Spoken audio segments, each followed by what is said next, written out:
To use the oven, make sure that the gas switch right here is turned on. Open the lid, load the food inside, twist these knobs right here to turn on. This one is for the light, the grilling, and the fan. This one is to turn on the stove inside. Push the knob, twist to the left,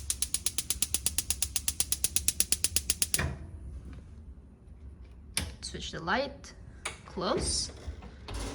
Once you're done, turn it off. You can also set the timer from here.